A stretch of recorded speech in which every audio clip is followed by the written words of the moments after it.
வாசிக்கலாம். பிரசங்கியின் புஸ்தகம் 3ஆம் அதிகாரம் 1ஆம் வசனம். ஒவ்வொன்றிற்கும் ஒவ்வொரு காலம் உண்டு. ஒவ்வொரு காலம் உண்டு. வானத்தின் கீழ் இருக்கிற ஒவ்வொரு காரியத்துக்கும் ஒவ்வொரு சமயம் உண்டு. ஒவ்வொரு சமயம் உண்டு, ஒவ்வொரு காலங்கள் உண்டு என்று சொல்லி வேதம் சொல்லுகிறது. ஆகையால் இதனுடைய முன்னுரையை நாம் முதல் பிரசங்கத்தில் கேட்ட பொழுது, ஒவ்வொரு காரியத்திற்கும் ஒரு காலம் உண்டு. இந்த நாட்கள் நம்முடைய இரட்சிப்பை ஆராய்ந்து பார்க்கிற நாட்கள்.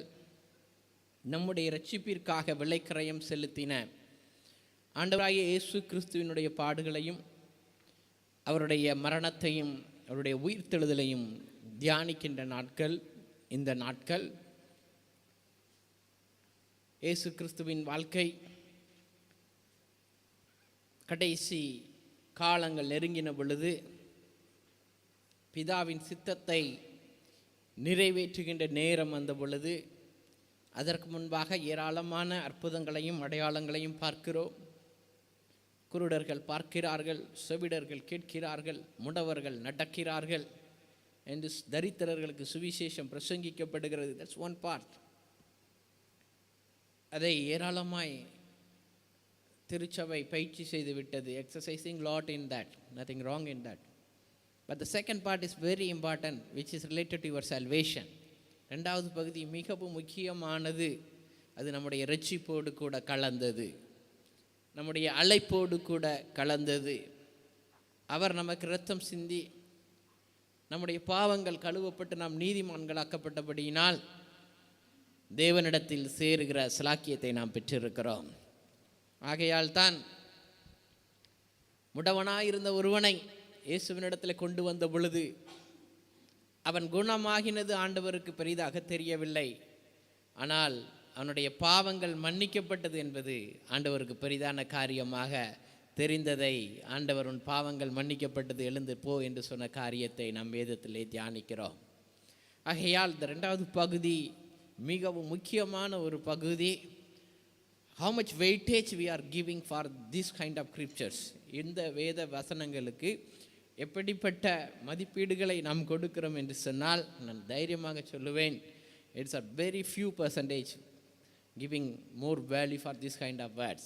மிக மிக இந்த காலத்திலும் இன்னும் அந்த பகுதிகளையே பிடித்து கொண்டு இருக்கின்ற பிரசங்க மேடைகளையும் பார்க்கிறேன்.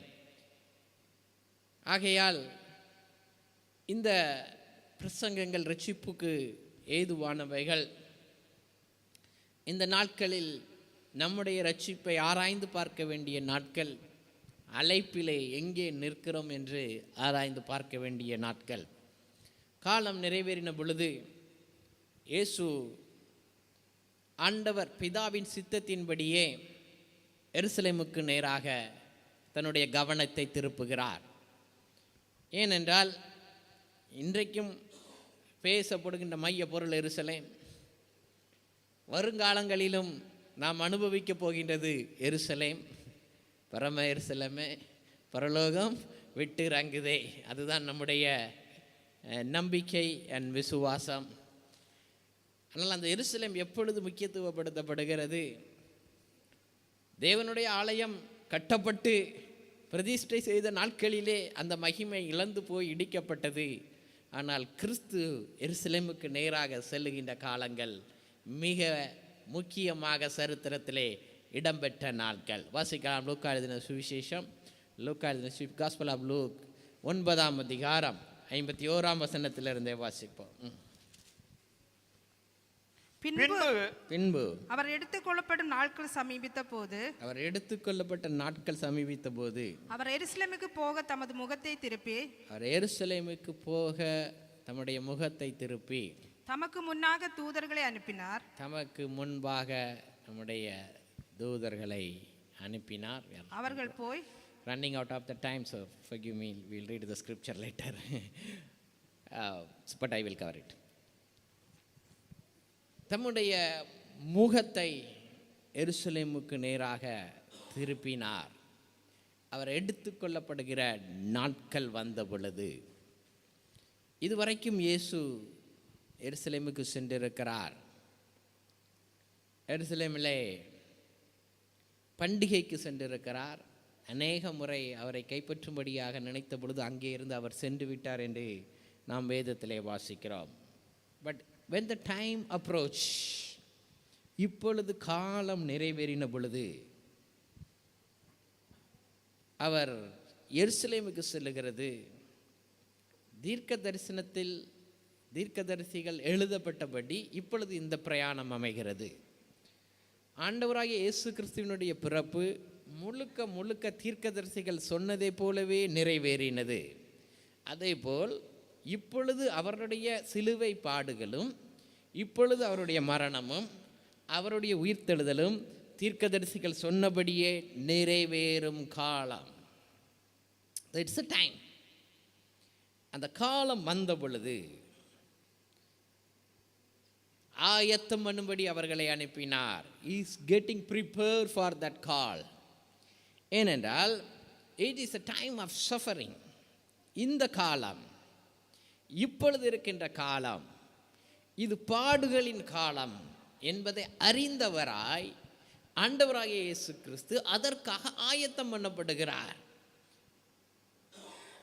அநேக நாட்களிலே நாம் நம்முடைய காரியங்கள் சம்பவிக்கும் பொழுது, நன்மையான காரியங்கள் சம்பவிக்கும் பொழுது நாம் ஆயத்தப்படுகிறோம். We are getting ready for marriage. Good. Getting ready for journey. Getting ready for vacation. Getting ready for school opening. We are getting prepared. But now Jesus is getting prepared himself, ready to suffer.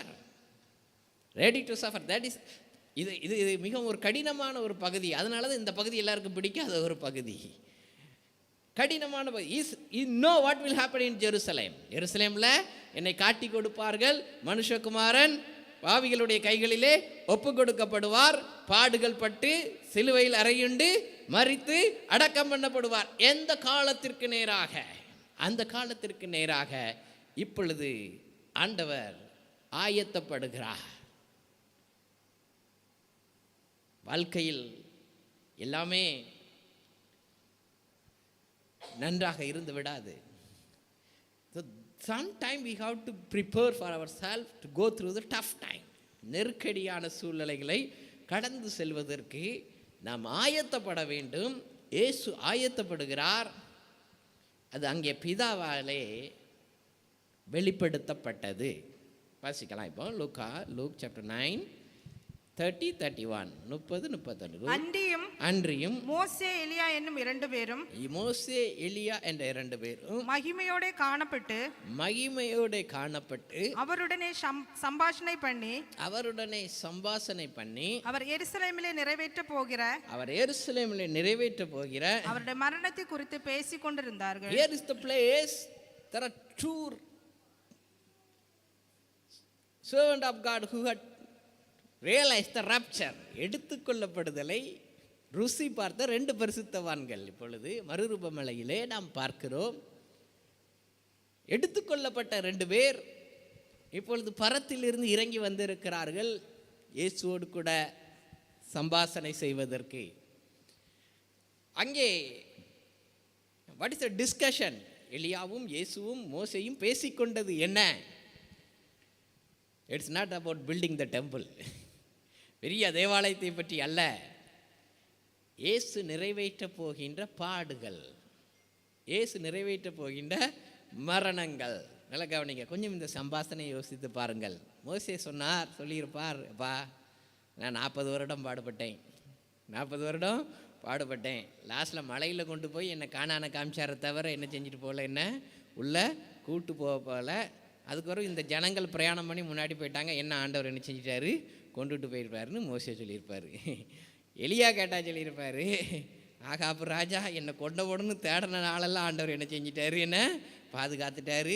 செடிக்கு கீழே கிடந்தேன், அவனுக்கு செடி கீழே கிடந்து நான் போத ஆண்டவரே என்னை எடுத்துக்கொள்ளுன்னு சொன்னேன், அவர் எடுத்துக்கொள்ளலை. அதுக்கு பிறகு என்ன செஞ்சிட்டாரு, மேலே அப்படியே தூக்கிட்டு போயிட்டாரு. அப்படின்னா இயேசுவே உம்மை அப்படி தூக்க மாட்டார், உம்மை அப்படி என்ன செய்ய மாட்டார், தூக்க மாட்டார். நீர் கல்வாரி சிலுவையிலே அடிக்கப்பட்டு கடைசி சொட்டு இரத்தம் சிந்தும் வரைக்கும் பாடுபட வேண்டும். That is a discussion. நாங்கள் எடுத்துக்கொள்ளப்பட்டது போல அல்ல உம்முடைய எடுத்துக்கொள்ளுதல். ஏனென்றால் எங்களால் மனுக்குலத்திற்கு பாவ மன்னிப்பை கொண்டு வர முடியாது. அப்படிப்பட்ட மிக பெரிய வேலையை பிதாவாகிய தேவன் உடைய கரத்திலே தந்திருக்கிறார். அந்த வேலை இந்த வேலை. அந்த மறுரூபமலையின் டிஸ்கஷனுக்கு பிறகுதான் now Jesus is getting ready to go to Jerusalem. That's why we should have a regular prayer life with fellowship with God. தேவனோடு கூட ஐக்கியம் கொள்ளுகின்ற ஜெப வேளைகள். அங்கே காரியங்கள் சம்பாசிக்கப்படுகின்றன. அங்கே ஒரு டிஸ்கஷன் நடக்கிறது. Wonderful experience. Many times thank God, God has given me that experience to discuss what you have to go through. It's a personal experience. எல்லாருக்கும் சொல்ல மாட்டேன் இப்படி தான் இருக்கணும்ட்டு. பட் இவைகள் மிகவும் இன்பமானவைகள். என் இன்ப துன்ப நேரம் நான் உம்மை சேருவேன் என்று பக்தன் பாடினது போல, உன் இன்ப துன்ப நேரங்களில் அவரோடு கூட வந்து நிற்கும் பொழுது தேவன் நம்மோடு கூட காரியங்களை பேசுவதை நாம் கேட்க முடியும், ஆயத்தப்பட முடியும். God will prepare you. ஆனால் மற்றவங்க முன்னாடி கஷ்டமாக நிந்தையாக இருக்குமா ஆமாம், no problem. But God prepared you, you will go through. எப்படியும் கடந்து சென்று விடுவீர்கள். கவனிங்க. அதனால தான் நல்ல ஒரு ஜெப வாழ்க்கை இருக்கணும். இயேசு ஜெபிக்கும் பொழுதெல்லாம் பரலோகம் அவரோடு கூட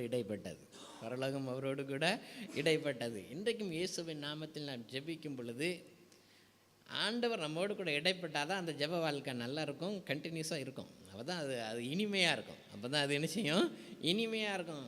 அதனால் சிலர் போராடுற but what is the result? Have a good fellowship with God. அதில் கவனிங்க. அப்போது now is departure, the time of departure has come. அவர் எடுத்துக்கொள்ளப்படுகிற வேலை வந்தது. அது எருசலேமில் தான் நிறைவேற வேண்டும். எங்கே தான் நிறைவேறணும்? எருசலேமில் தான் நிறைவேறணும். ஸோ பிதாவின் சித்தத்தை நிறைவேற்றுவதில் இப்பொழுது மிகுந்த கவனமாக இயேசு இருக்கிறார். அதனால தான் சீஷர்கள்ட்ட சொல்கிறாரு, இப்போ நம்ம எருசலேமுக்கு போவோம். தோமா போன்றவங்கெல்லாம் சொல்கிறாங்க, அங்கே போனால் ஏற்கனவே கல்லறிகிறதுக்கு என்ன இருக்கான், ஆயத்தமாக அங்கே உள்ள மத போதகர்கள் இருக்கிறார்களே என்று சொன்ன பொழுது, it is the father's time. இது பிதாவின் நேரம். தீர்க்க தரிசனங்கள் நிறைவேறும்படியாக இயேசு எருசலேமுக்கு நேராக செல்லுகிறார். லுக்கா 18ஆம் அதிகாரம், லுக் சாப்டர் 18 verse 31, 18ஆம் அதிகாரம் 31ஆம் வசனம். பின்பு அவர்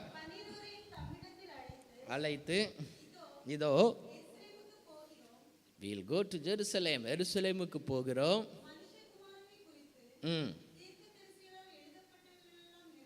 எழுதப்பட்டவைகள் எல்லாம் நிறைவேறும்.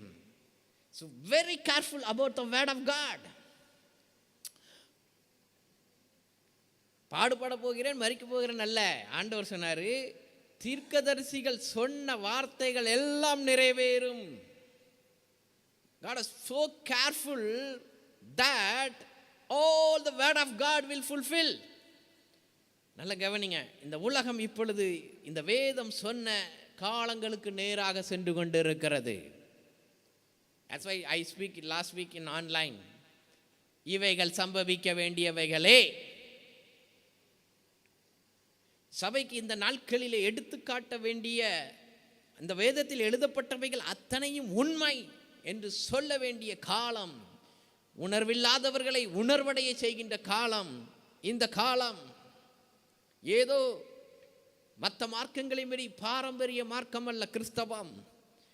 இந்த வார்த்தையில் எழுதப்பட்டவைகள் அத்தனையும் நிறைவேறும்படியாக கடந்து செல்லுகின்ற காலம் கிறிஸ்தவ ஜீவியம். எத்தனை பேருக்கு அது தெரியும்?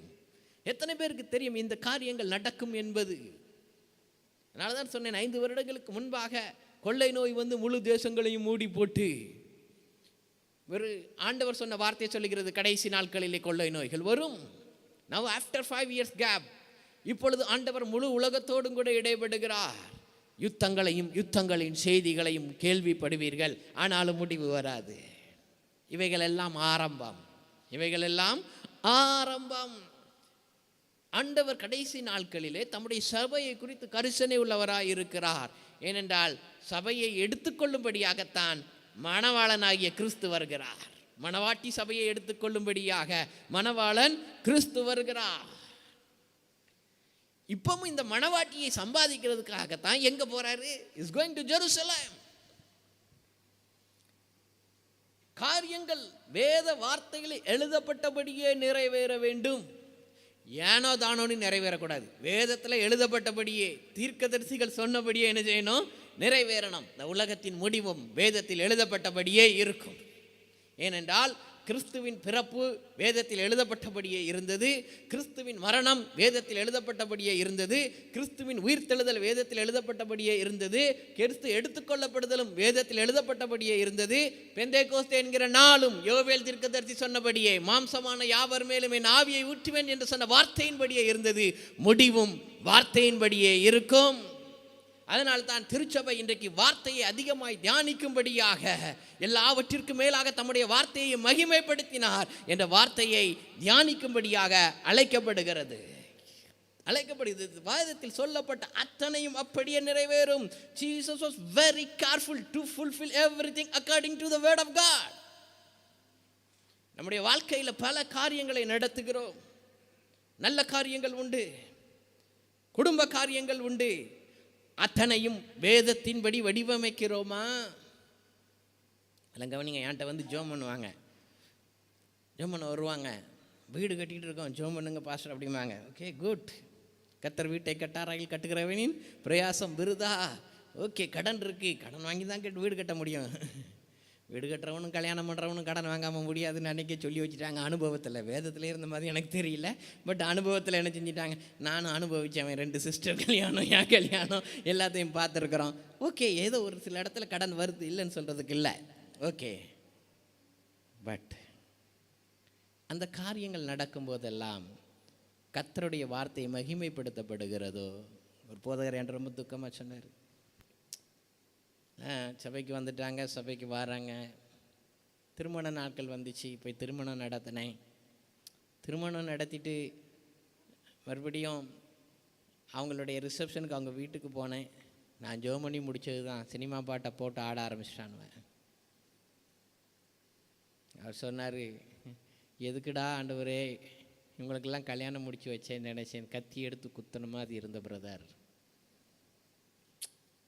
பிகாஸ் கர்த்தர் நன்மை செய்தார்னு ரட்சிக்கப்பட்டாங்க, உள்ளே வந்தாங்க, ஆராதனை நல்லா இருந்துச்சு, பாடல்கள் நல்லா இருந்துச்சு, பக்தி விருத்தி இருந்துச்சு. ஆனால் வாழ்க்கையில் எல்லாமே இந்த வசனத்தின்படி நிறைவேற வேண்டும் என்கின்ற பக்தி வைராக்கியம் வந்ததோ? ஐ வில் சே, அவன் ரட்சிப்பு பூரணப்பட்டதா என்று ஒரு கேள்வியை நான் வைப்பேன். அதே போல் வீடு கட்டுகிறார்கள். வீடு கட்டி பிரதிஷ்டை பண்ணப்படுகிற நாளிலே போதகர் போன பிறகு சினிமா பாட்டை போட்டு ஒரே ஆட்டம். வேதத்தில் எழுதப்பட்டபடி இருக்கிறதோ? எதை செய்தாலும் ஆண்டவருடைய நாமத்தின் மகிமைக்காக செய்யுங்கள். நீங்கள் போதகர் பிரதிஷ்டை பண்ண வீட்டில் சினிமா பாட்டை போட்டு ஆட்டம் போட்டால் கிறிஸ்து மகிமைப்படுவாரா? கேரளாவுக்கு ஒரு வீட்டுக்கு போயிருந்தேன். அந்த சிஸ்டர் டியூட்டியில் இருக்கும்போதெல்லாம் ஜெபம் பண்ணிக்கிட்டே இருப்பாங்க, பயங்கர ஜெபம். என்னையும் கூப்பிட்டு வாடா பிரபு ஜெபம் பண்ணு அப்படிம்பாங்க. நானும் போய் சரி இடப்பட்டது தலையை குனிஞ்சி ஜெபம் பண்ணுவேன். அவங்க வீட்டு பிரதிஷ்டைக்கு கேரளாவுக்கு போனேன். அவங்க பிரதிஷ்டை கூப்பிட்டுருந்தாங்க. சரி நானும் லீவில் இருந்ததுனால போனேன். பார்த்தா கீழே ஜெபம், மேலே பார்ட்டி, பெரிய பெரிய பாட்டெல்லாம் இருக்குது. என்னையும் கூப்பிட்றான், என்னையும் கூப்பிட்றா. நல்ல கவனிங்க, கிறிஸ்து மகிமைப்பட்டாரா? நான் சேச்சிட்ட கேட்டேன், சேச்சி ஆண்டவர் வரணுமா அப்படின்னு. என்னடா செய்கிறது, இவனுங்க அடங்க மாட்டேங்கிறானுங்களே, சொன்னாலும் கேட்க மாட்டேங்கிறாங்களா பிசாசுகள் அப்படின்னாங்க. So she knows that's wrong, but she cannot control. She knows that's wrong. According to the word of God, she knows that's wrong.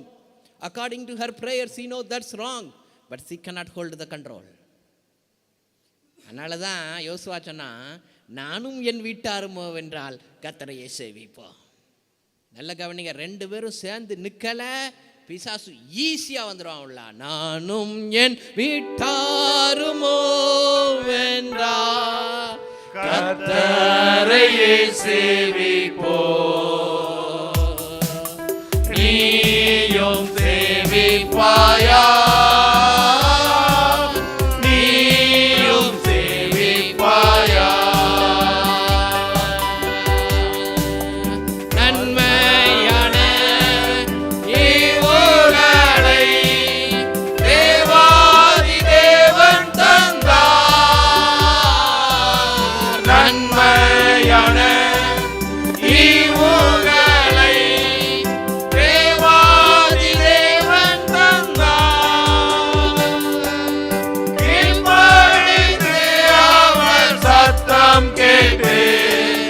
சாட்சியாய் ஜீவிப்பாயா?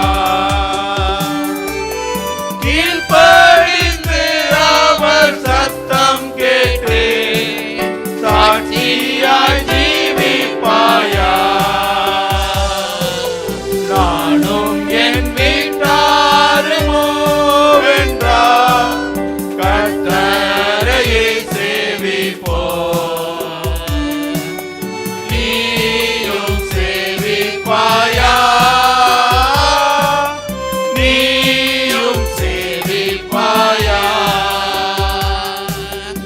கர்த்தரையே சேவிப்பது ஆகாதென்று கண்டார்.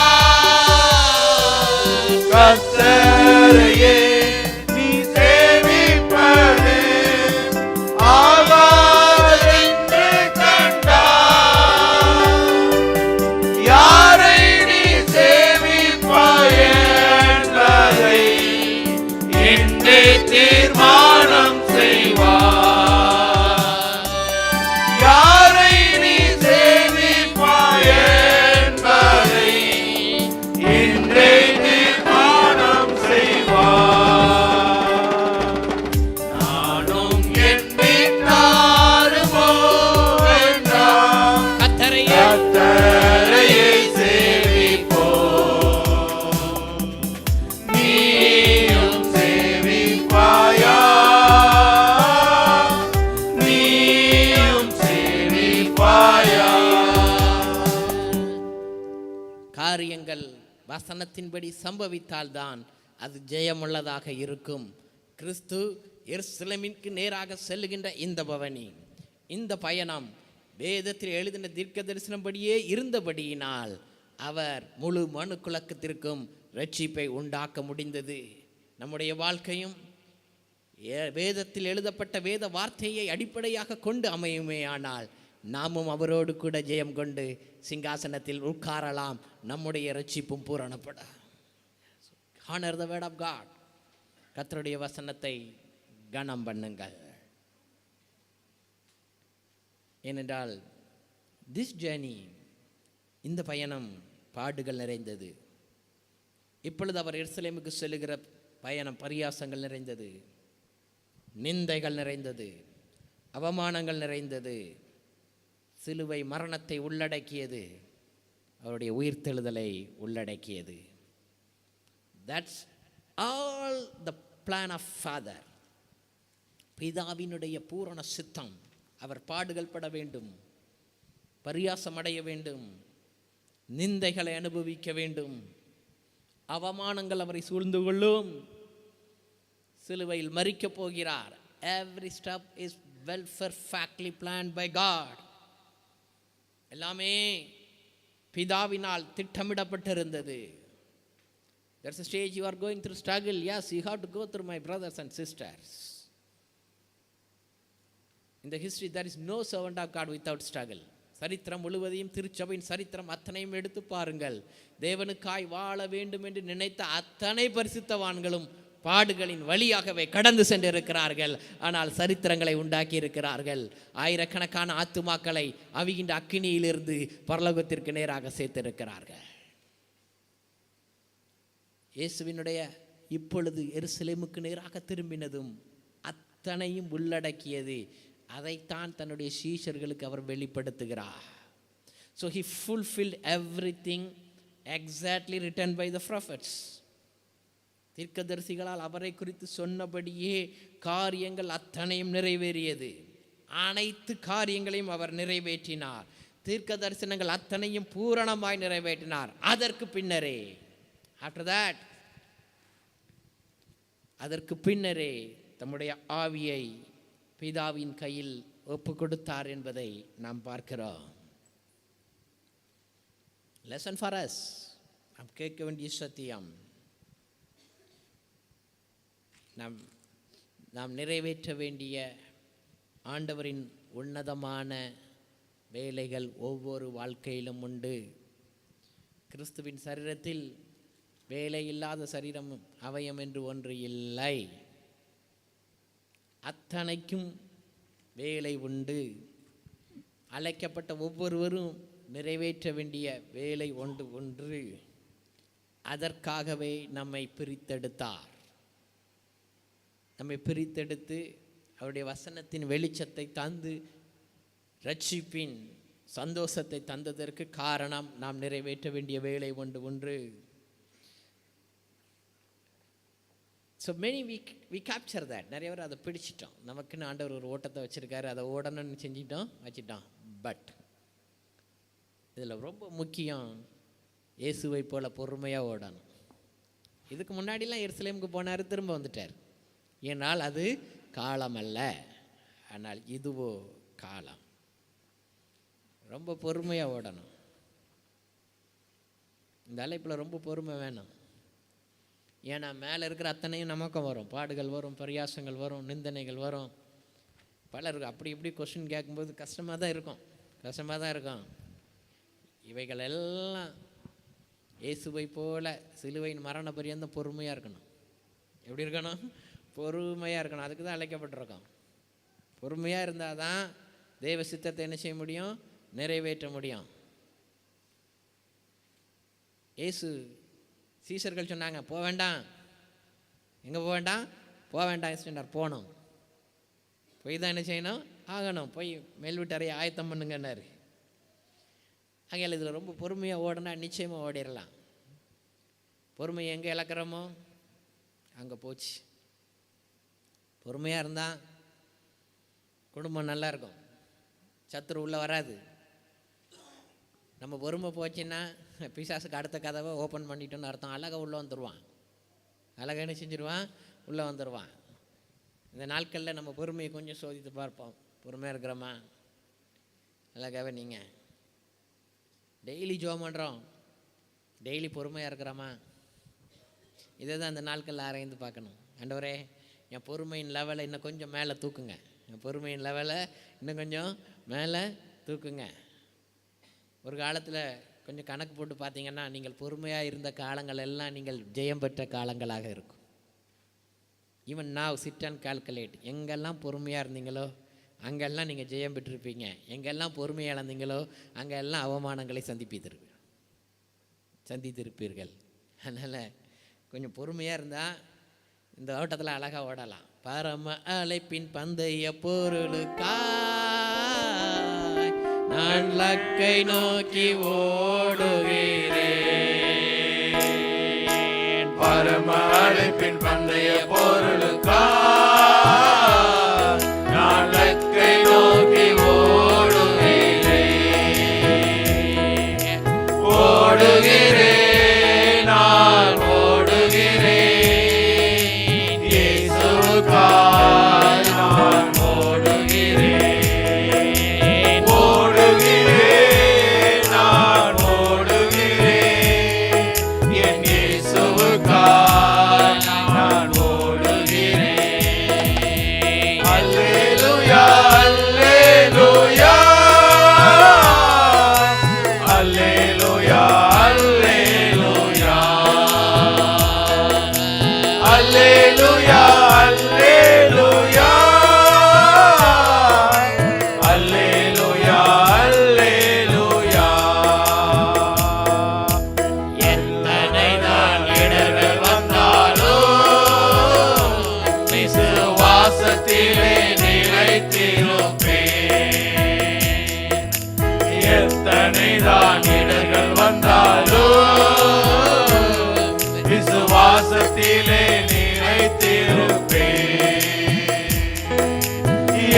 எனக்காக இயேசு நியமித்த இந்த பாதையிலே நான் ஓடுகிறேன். எனக்காக இயேசு நியமித்த இந்த பாதையிலே நான் ஓடுகிறேன். அல்லேலூயா அல்லேலூயா அல்லேலூயா அல்லேலூயா அல்லேலூயா அல்லேலூயா அல்லேலூயா அல்லேலூயா. கவனிங்க. அதனால பொறுமையாக ஓடுறதுக்கு அடுத்தாப்புல ஒரு அர்ப்பணிப்பு வேணும். அர்ப்பணிப்பு வந்தால் தான் பொறுமையாக இருக்கும். ஆண்டவரே நான் பொறுமையாக ஓடுவோம் அப்படின்னு அர்ப்பணிச்சாதான் பொறுமை ஒர்க் பண்ண ஆரம்பிக்கும். அதுக்கு பிறகு தான் பேஷன்ஸ் என்ன செய்யும், ஒர்க் ஆக ஆரம்பிக்கும். அதனால் அர்ப்பணிப்போடு கூட ஓடணும். பொறுமையாக இருக்கணும்னா கொஞ்சம் தேவ சத்தம் கேட்கணும். அதனால தான் கெட்சமனையில் சத்தம் கேட்டுச்சு. அதனால தான் ஆண்டவரே ரொம்ப கஷ்டமாக இருக்குது இந்த பாடு, ஆனாலும் என் சித்தம் அல்ல உம் சித்தமே நிறைவேறட்டுன்னு தீர்க்க தரிசனப்படியே நிறைவேறணும்ப்பான்னு ஒப்பு கொடுக்க வச்சுது. அதான் அர்ப்பணிப்பு. அர்ப்பணிப்பு. அதனால் கடைசி வரைக்கும் தேவ சத்தம் கேட்கணும். சொல்கிறாரு, என் பிதா என்னை தனியாக விடவே இல்லை. எப்போ விட்டாருன்னா பாவ பாரம் மேலே வந்தபோது விட்டார். அப்போ தான் என் தேவனே என் தேவனே ஏன் என்னை கைவிட்டீர். ஏன்னா அது பாவத்தினுடைய கொடூரம், பாவத்தினுடைய கொடூரம். அதனால தான் பாவத்தின் சம்பளம் மரணம். பிதாவை விட்டு பிதாவின் பிரசன்னத்திலிருந்து எடுப்பதற்கு தான் இயேசு கிறிஸ்து சொன்ன டெஃபினிஷன் மரணம். இந்த மனுஷனாக ஒரு முறை பிறப்பதும் பிறப்பு மரிப்பதும் அவனுக்கு நியமிக்கப்பட்டது. அதுக்கு பிறகு ஆண்டவருடைய சமூகத்தில் போயிடுவான். அதை அவங்க மரணம்னு சொல்லவே இல்லை. மகிமைக்குள் பிரவேசித்தார்கள் தான் எழுதுகிறாங்க. மகிமைக்குள் பிரவேசித்தார்னு தான் எழுதுகிறாங்க. ஆனால் இயேசு பிதாவு கூட போகலன்னா அதுக்கு மரணம்னார். அதுக்கு பேர் நித்திய மரணம். அதுக்கு பேர் அதான் மரணம். அப்புறம் என்ன நித்திய மரணம் அப்படின்னு ஒரு டெஃபினிஷன் கொடுக்குறாங்கல்ல வேதத்தில். நித்திய இட்டர்னல் டெத் அப்படின்னா மரணம்னு அங்கே பாதாளம் ஒன்று இருக்குது, நரகம் ஒன்று இருக்குது, அவிக்கிற அக்கினி ஒன்று இருக்குது. அதுக்கு தான் அது மரணம். அதுக்கு பேரே மரணம். ஒரு தூதன் எழும்பி வந்தான், அவனுக்கு பேர் மரணம். அவனுக்கு பேர் மரணம். அதனால் நல்ல கவனிங்க, பிதாவோடு கூட இருக்கிறது தட்ஸ் லைஃப். எப்போ தேவ பிரசன்னம் போதா தட்ஸ் டெத். அதான் டெஃபினிஷன். அதான் டெத்துக்கும் லைஃபுக்கும் உள்ள டெஃபினிஷன். இயேசு சொன்னது அதான். பிதாவின் முகம் மறைக்கப்பட்ட போது, oh where are you my father, ஏன் என்னை கைவிட்டீர்? அது வரைக்கும் நானும் என் பிதாவும் எப்பொழுதும் ஒன்றாகவே இருக்கிறோம். இயேசு இப்போ எருசலேமுக்கு நேராக செல்வது தன்னை பலியாக கொடுக்க செல்கிறார். தன்னை பலியாக கொடுக்க செல்கிறார். வாசிக்கலாம் மத்தேயு எழுதின சுவிசேஷம் 20ஆம் அதிகாரம் 18ஆம் வசனம் 19ஆம் வசனம். Matthew chapter 20 verse 18 and 19. இதோ இதோ எருசலேமுக்கு போகிறோம், எருசலேமுக்கு போகிறோம். மனுஷகுமாரன் பிரதான ஆசாரியரிடத்திலும் வேத பாரகரிடத்திலும் ஒப்பு கொடுக்கப்படுவார். அவர்கள் அவரை மரண ஆக்கினைக்குள்ளாக தீர்த்து they will sentence him to the death. மரணத்திற்கு ஒப்பு கொடுப்பார்கள். So he is ready for the death. மரித்தாலும் தேவ சித்தத்தில் நான் மரிப்பேன் என்பதற்கு இயேசு ஆயத்தம். எருசலேமில் தான் மரிக்க வேண்டும் என்று தீர்க்கதரிசிகள் எழுதி வைத்திருக்கிறார்கள். So I am stepping towards Jerusalem. எத்தனை பேருக்கு சொல்ல முடியும் மரணம் வரைக்கும் பிதாவின் சித்தத்தை நிறைவேற்றுவான்? Yes, till death. மரண ஆக்கினைக்குள்ளாக தீர்ப்பார்கள். அவரை பரியாசம் பண்ணவும். அடுத்தது என்னது? அங்கே போனால் நமக்கு பரியாசம் இருக்குன்னு தெரியும். சில கல்யாண வீட்டுக்கு போகிறதுக்கு பிடிக்காது, ஆனால் போய் தான் ஆகணும். ஏன்னா யாராட்டு நம்மளை பார்த்தா ஏதாவது கிண்டல் அடிப்பான். சிலர் போவாங்க, யார் கண்ணுக்கு மாட்டிராமல் போயிட்டு வந்துடுன்னு பார்ப்பாங்க. ஆனால் அவன் தான் மொதல் ஆளாக வீட்டில் நிற்பான். வாங்கய்யா அப்படின்ட்டு. இயேசுவே நல்ல கவனிங்க, இந்த ஆள் கண்ணில் முழிக்கக்கூடாதுன்னு போவான். அவன் தான் முதல்ல நிற்பான். அவன் தான் என்ன செய்வான்? முதல்ல நிற்பான். பரியாசம் பண்ணுறவன் தான் முதல்ல நிற்பான். நான் ஆண்டவரே எதுக்கு விட்டீங்கன்னா ஆண்டவர் சொல்லுவார், நான் தான் விட்டேன், நீ எப்படி இருக்கான்னு பார்க்கணும். நீ எப்படி இருக்கா நீ வாங்கணும். நல்ல கவனிங்க. வெள்ளண்ணே இந்த ஆள்கிட்ட பேசினாலேன்னு அவன் தான் வந்து பேசிக்கிட்டு இருப்பான். அவன் தான் வந்து என்ன செஞ்சுக்கிட்டு இருப்பான், பேசிக்கிட்டு. இதெல்லாம் நமக்கு வர்ற சோதனைகள், இதெல்லாம் ஜெயிக்கணும். இதெல்லாம் என்ன செய்யணும்? ஜெயிக்கணும். பரியாசம் பண்ணுவார்கள். ரெடி. அடுத்தது வாரினால் அடிக்கவும். என்ன செய்வாங்க? என் சகோதரர் தந்த ராமநாதபுரத்தில் வீக்லி இப்போ தூத்துக்குடிக்கு வந்துட்டார். நான் அப்போவுமே சொன்னேன், ஊரை காலி பண்ணாத, நல்ல ஊழியம் உனக்கு இருக்குன்னு. இப்போ ஊழியமும் போச்சு, எல்லாம் போச்சு. ராமநாதபுரத்தில் இருக்கும்போது பைக்கில் அவரும் இன்னொரு பாஸ்டரும் அந்த கிராமங்களுக்கு போவாங்க. கொஞ்சம் ஆர்எஸ்எஸ் அதிகமாக இருக்கிற இடம். இங்கே போய் சுவிசேஷன் சொல்லி சொல்லி நல்ல ஆத்மாக்கள் ரட்சிக்கப்பட்டு வந்துட்டாங்க. அதனால் அவனுக்கு அந்த கிராமத்தில் உள்ள அந்த மற்ற முன்னணியில் இருக்கிறவங்களுக்கு கோபம் வந்துடுச்சு. ஒரு நாள் அப்போ ஹீரோ ஹாண்டா பைக்கு, அதில் இவரும் அந்த பாஸ்டரும் போனோடனே முடிச்சுட்டு வரும்போது நிறுத்திட்டாங்க. நிறுத்திட்டு சாவியை பிடிங்கிட்டு, எதுக்கு வந்தீங்க? அவன் சொன்னாங்க, நாங்கள் ஜெபம் பண்ணுறதுக்கு வந்தோம். நான் இனிமேல் வரக்கூடாது, இனிமேல் செய்யக்கூடாது, வரக்கூடாது அப்படின்னோடனே, இல்லை அவங்க சர்ச்சுக்கு வர்றவங்க அதனால ஜெபம் பண்ண வந்தோம். ஒரு அடி ஏற்று பேசாத, நல்லா கவனிங்க. தேவ சித்தத்தின்படி அடி வாங்குற வரைக்கும் நல்லா இருந்தாங்க. அடி தான் விழுந்துச்சு. ஒன்றே ஒன்று சொன்னாங்க, ஐயோ சுவிசேஷனும் தான் அடிக்கப்பட்டாங்கங்கிற அது இந்த தானே தவிர வேறு ஒரு பரியாசமும் கிடையாது, அவமானமும் கிடையாது. I encouraged him to continue, but he left it.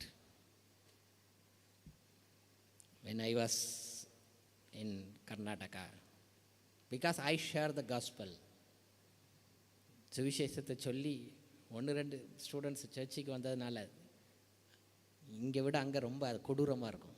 கொடூரம்னா கொடூரம், பயங்கரமாக இருக்கும். ஏசுன்னு சொல்லிட்டாலே அடிப்பான்.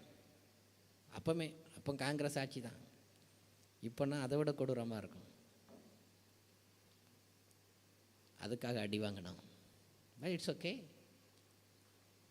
அந்த அடி விழுந்த பிறகு தான் குவைத்துக்கு கூப்பிட்டு வந்தார். But still we did not run away. We did not run away. ஓடி போகலங்க, ஓடி போகல. வாரினால் அடிக்கப்படவும் ready if it is the father's will. பிதாவின் சித்தம்னா இட்ஸ் ஓகே. அந்த தைரியம் இல்லாதவங்க ஓட முடியாது. அந்த தைரியம் இல்லாதவங்க என்ன செய்ய முடியாது? ஓட முடியாது. நல்லா கவனிங்க. எத்தனை பேர் இரத்த சாட்சிகளாக மரித்திருக்கிறார்கள். நம்ம கம்பேர் பண்ணும்போது ஒன்றுமே கிடையாது. ஐ see them. இப்போ ஆந்திராவில் ஒரு போர் அடிக்கப்பட்டார்ல, பார்த்துக்கிட்டே இருந்தாங்க. வராதன்னாங்க. ஒரு சபையை உண்டாக்கிட்டார். மர்ம மரணம். ஏன்னா மேலே கூட்டணியில் இருக்காங்க, ஒன்றும் வெளியே வராது, ஒன்றும் என்ன செய்யாது, வெளியே வர. கடுமையான காலத்தில் இப்போ ஆண்டவர் நம்மளை வச்சுருக்காரு. இப்படிப்பட்ட காலத்தில் சுவிசேஷர்களுடைய பாதங்கள் அடி வாங்குகிற காலங்கள். அப்படிப்பட்ட ஊழியத்தெல்லாம் பார்க்கணும். அதனால தான் மிஷன்லேருந்து வர்ற பத்திரிகைகளை படிக்கணும். மற்ற பத்திரிகைகளை படித்து இயேசு தாலாட்டுவார், இயேசு அப்படி செய்வார், இப்படி செய்வார். Come out. That's the first standard. That's the first standard. What you can do it for Christ. பரியாசத்திற்கும் நிந்தைகளுக்கும் அடிகளுக்கும் ஆயத்தமோ. அவர் நமக்காக அடி வாங்கினதுனால தான் நம்ம இன்னைக்கு இங்கே உட்கார்ந்துருக்கோம். நம்முடைய இருட்டாட்டங்கள் கிழிக்கப்பட்டன. The country without Jesus Christ is suffering. How much rich they are doesn't matter. சின்ன பிள்ளையிலேயே மற்ற மக்களை மிருகமாக பார்க்குறதுக்கு தானே சொல்லிக் கொடுக்காங்க. சின்ன பிள்ளைங்க மற்றவங்க இருக்காங்க, அவங்களுக்கு ஒரு மரியாதை இருக்குது, அவங்களுக்கு ஒரு வாழ்க்கை இருக்குது, அவங்களுக்கு ஒரு மதிப்பு இருக்குன்னு மனுஷனை மதிக்கிறது சொல்லிக் கொடுக்காங்களா? இல்லை. ஆனால் நம்முடைய வேதம் சொல்லிக் கொடுக்குது, தகப்பனை தாயையும் கனம் பண்ணுவாயாக, மூப்பர்களை கனம் பண்ணுவாயாகன்னு சொல்லிக் கொடுக்கல. இந்த வெளிச்சம் வேண்டான்னு சொல்கிறான்ல, அதனால தான் அடி வாங்கிட்டு இருக்கான். அதனால தான் எய்த்தாப்பில் நடந்து வரவே மனுஷன்னு தெரியாமல் காரை கொண்டு விடுறான். மிருகம் அதெல்லாம். அதனால தான் கடைசியில் மிருகத்துக்கு ஒப்பிடுறாரு. அந்தி கிறிஸ்துக்கு இன்னொரு பேர் என்னது? மிருகம். இதெல்லாம் நல்ல ஆவிக்குரிய விதமாக தியானித்து பார்த்தீங்கன்னு வச்சுக்கோங்க, வெளிப்படையாக பேச முடியாது. பேசிங்கன்னு வச்சுக்கோங்களேன், இதெல்லாம் அந்தி கிறிஸ்துவினுடைய கிரியைகள்.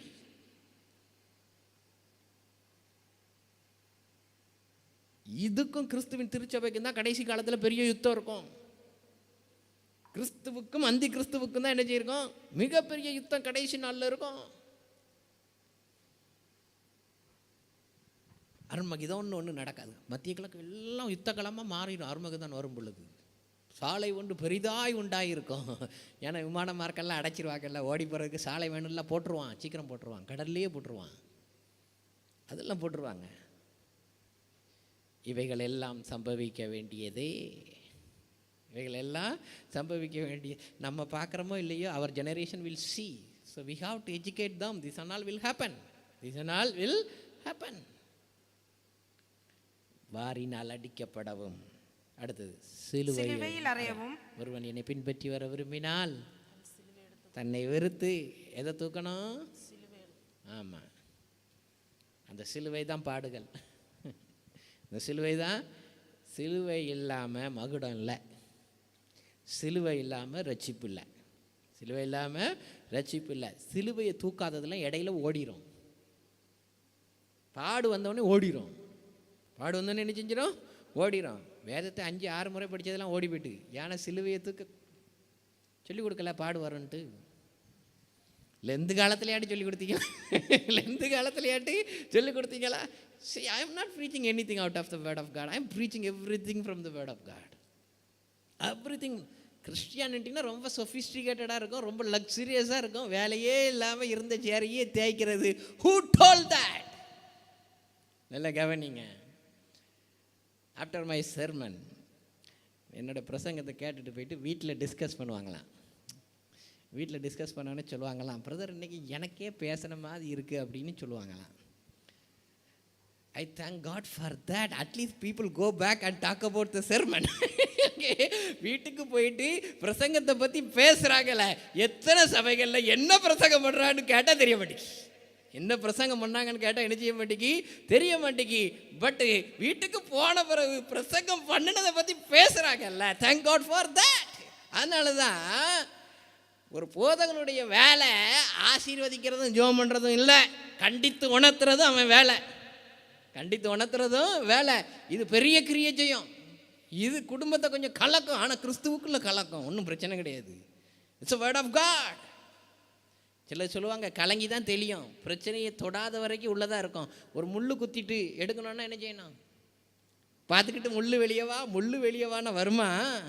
இன்னொரு குத்துனா தான் வெளியே வரும், இன்னொரு குத்துனா தான். அதனால தான் சொன்னார், கடிந்து கொண்டு பிரசங்கம் பண்ணுன்னு சொன்னாரா சொல்லலையா? கடிந்து கொண்டு பிரசங்கம் பண்ணு. அதனால் சிலர் கோபப்பட்டு இட்ஸ் ஓகே, இட்ஸ் ஓகே. ஆத்துமா ரட்சிக்கப்படணும், குடும்பங்கள் கிறிஸ்துவுக்குள் கட்டப்படணும். தகப்பன் சிட்சிப்பது போல சிட்சிக்கின்ற நல்ல தேவன் நமக்கு உண்டு. வெளிப்படுத்தல் வரைக்கும் சொல்கிறாரு. லவோதிகாவுக்கு சொன்னது அதான், நான் உன்னை நேசிக்கிறபடியினால் உன்னை நான் சிட்சிக்கிறேன். அவங்களுக்கு ஒன்றுமே வரலையா? அவங்களுக்கு ஒன்றுமே வரலையா? 73ஆம் சங்கீதத்தை படிங்க, ஆசாப்பின் சங்கீதத்தை. நேரம் இல்லை, முடிக்கிறேன். 73ஆம் சங்கீதத்தை படிங்க. துன்மார்க்கன் நல்லா இருக்கிறானே, எல்லாம் செழிக்குத, கடைசியில் நம்முடைய பரிசுத்தத்துக்கு வந்து பார்க்கும்போது தான் தெரிஞ்சிச்சு அவனுடைய அழிவு சடுதியில் வருகிறது. உன்னை சடுதிக்கு தேவன் ஒப்பு கொடுப்பதே இல்லை, ஒப்பு கொடுப்பதே இல்லை. தன்னை பலியாக கொடுக்கும்படியாக எருசலேமுக்கு சொல்லுகிறார். ஒப்பு கொடுத்தோமா? நல்ல கவனிங்க. அந்த பலி தான் நமக்கு மீட்பை உண்டு பண்ணியது. அதுதான் நமக்கு. now he is working out his salvation. நமக்கு ரட்சிப்பு உண்டாக்கும்படியாக எருசலேமுக்கு செல்லுகிறார். வாசிக்கலாம் மத்தேயு 20ஆம் அதிகாரம் 28ஆம் வசனம். Matthew chapter 20 verse 28. அப்படியே மனுஷகுமாரன் ஊழியம் கொள்ளும்படி வராமல் ஊழியம் செய்யவும்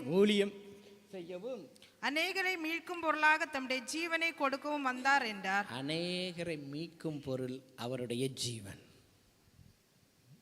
அநேகரை மீட்கும் பொருள் கிறிஸ்துவனிடத்திலிருந்து புறப்பட்ட வல்லமை அல்ல, கிறிஸ்துவனிடத்திலிருந்து புறப்பட்ட குணமாக்கும் வல்லமை அல்ல, கிறிஸ்துவனிடத்திலிருந்து புறப்பட்ட தீர்க்க தரிசனங்கள் அல்ல, அவருடைய ஜீவன். அதுதான் மீட்கும் பொருள். he knows that very well. அந்த ஜீவன் அது கொடுக்கப்பட வேண்டும் மனு குலத்திற்காக. அப்பொழுதுதான் ரட்சிப்பு உண்டாகும். That's why எஜமான்ங்கிற அந்த மைண்ட் செட்டே இயேசு கிறிஸ்துவுக்கு இல்லை. வேலைக்காரன்ங்கிறது தான் சிலுவையின் கடைசி பரியந்தம் அவருக்குள் இருந்த சிந்தை. சிலுவையின் மரண பரியந்தம் தம்மை தாழ்த்தினார் என்று பவுல் எழுதுகிறார். வேலைக்காரனுடைய சிந்தையாகவே இருந்தது. 12 சீடர்கள் உண்டே, they are my brothers, they are not slaves. அதனால தான் சீசர்களுடைய பாதங்களை கழுவினார். நான் உன்னை கழுவாவிட்டால் என்னிடத்தில் உனக்கு பங்கில்லை. I wash your feet. That means what? I am less than every one of you. எல்லாவற்றிலும் நான் தாழ்மையுள்ளவன். I have to wash your feet. எங்க இருக்குது இன்னைக்கு இந்த இருதயம்? மரித்தோரை உயிரோடு கூட எழுப்பினவர், அதை காட்டிலும் பெரிய வல்லமை இல்லை. But now he is washing your feet and my feet. Just remember. கொஞ்சம் இமேஜின் பண்ணி பாருங்க. மரித்தவரை உயிரோடு கூட எழுப்பின ஒரு ஊழியக்காரர் இன்றைக்கு பாதங்களை கழுவுவாரோ? But Jesus, that's what Jesus. அதான் இயேசு. அநேகரை மீட்கும் பொருளாக I am ready to wash your feet. நீங்களும் இப்படி தான் இருக்கணுங்கிற எடுத்துக்காட்ட வாஷ் பண்ணாரு. Nothing else. You have to be like this. நீங்களும் ஒருவர் என்ன செய்யணும்? கழுவி ஒருவருக்கொருவர் தாழ்மையா இருக்கணும். He is ready to give his life for many lives. அநேகரை மீட்கும்படியாக. So the Jerusalem journey is now working out the salvation. குற்ற நிவாரண பலியாக அடிக்கப்பட்டார். நம்முடைய குற்றங்களுக்காக அவர் அடிக்கப்பட்டார். இதோ உங்களுக்காக சிந்தப்படுகிற புதிய உடன்படிக்கையின் ரத்தம். That's what we remember today. ரத்தம் சிந்தி உண்டாக்கின மீட்பு. ஏசாயா தீர்க்கதரிசி சொல்லும் பொழுது வாசிக்கலாம். 53ஆம் அதிகாரம், ஐசாயா chapter 53 verse 5. நம்முடைய மீறுதல்களின் நிமித்தம் அவர் காயப்பட்டு, நம்முடைய மீறுதல்களின் நிமித்தம் அவர் காயப்பட்டார். நம்முடைய அக்கிரமங்கள் நிமித்தம் அவர் நொறுக்கப்பட்டார். நமக்கு சமாதானத்தை உண்டு பண்ணும் ஆக்கினை அவர் மேல் வந்தது. அவருடைய தழும்புகளால் குணமாகிறோம். We heal because of his stripes. நமக்காக காயப்பட்டார், நமக்காக நொறுக்கப்பட்டார், ஆக்கினை அவர் மேல் வந்தது.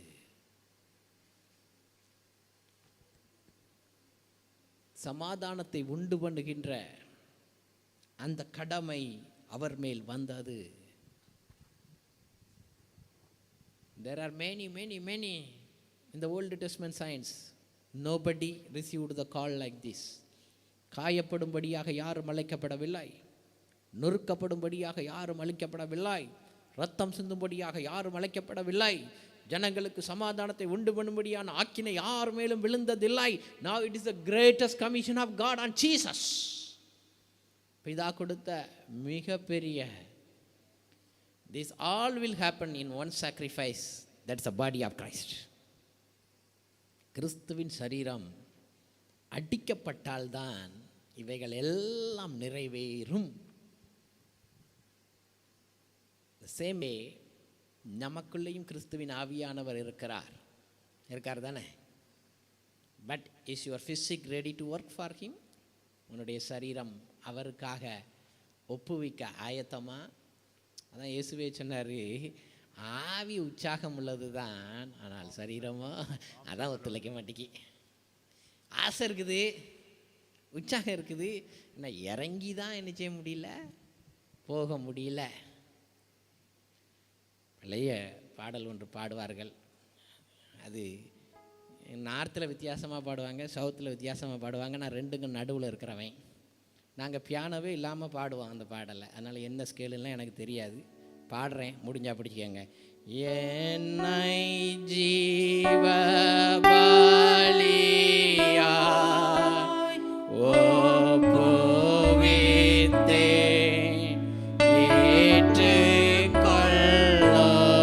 இயேசுவே. பாடுவோமா? என்னை ஜீவ பலியா, என்னை ஜீவ பலியா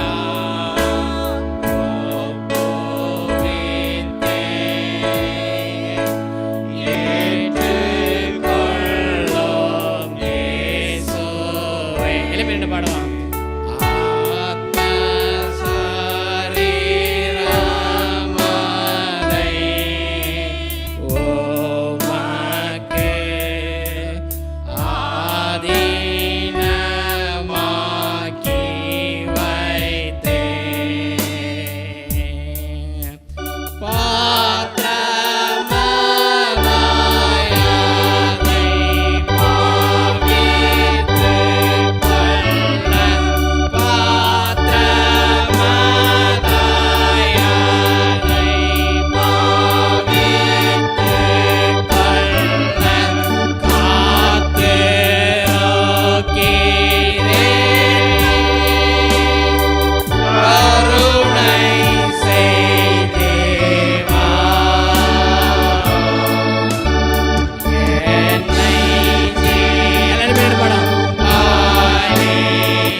ஏற்றுக்கொள்ளும் ஆண்டவரே.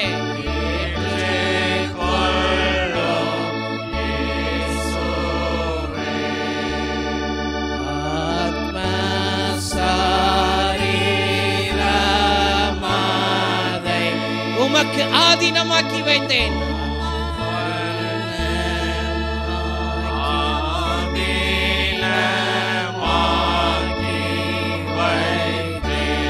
பாத்திரமாய் என்னை அபாவித்தேன்.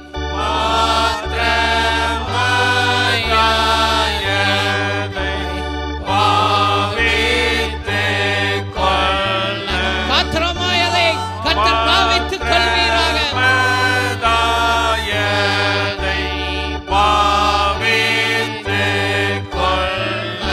காத்திருக்கிறேன் ஐயா. கருணை செய்வீராக.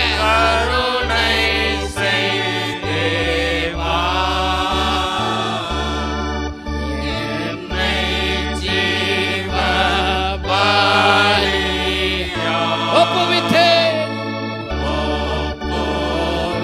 ஏற்றுக்கொள்ளும் ஆண்டவரே.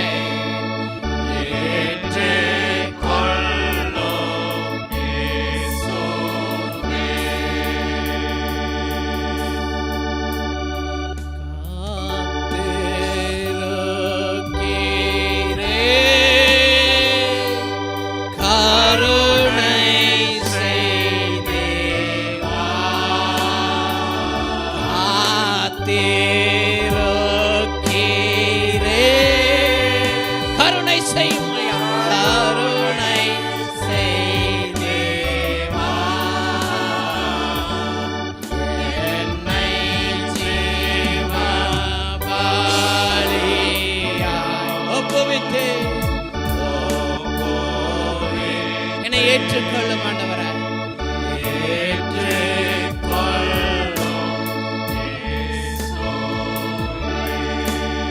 சரீரத்தை அவருக்கு ஜீவ பலியாய் அர்ப்பணிக்கிற இந்த வேளையிலே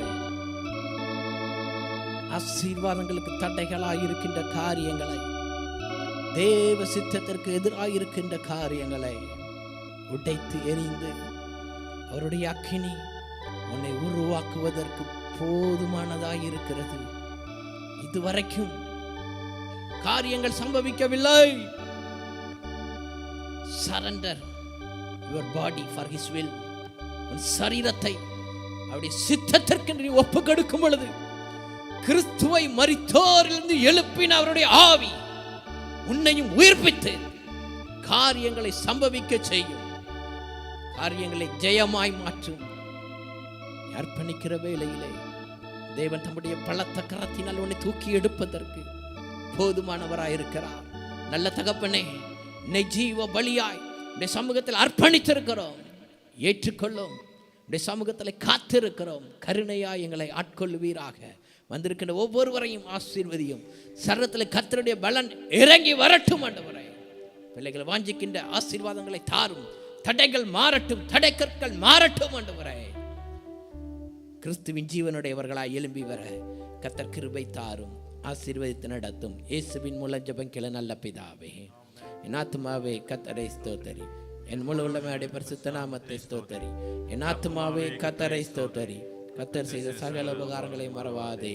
ஆமென். நம்முடைய கர்த்தராகிய இயேசு கிறிஸ்துவினுடைய கிருபையும் பிதாவாகிய தேவனுடைய அன்பும் பரிசுத்த ஆவியானவருடைய ஐக்கியமும் என்றும் என்றும் சதா காலமும் நம் அனைவரோடு கூட இருப்பதாக.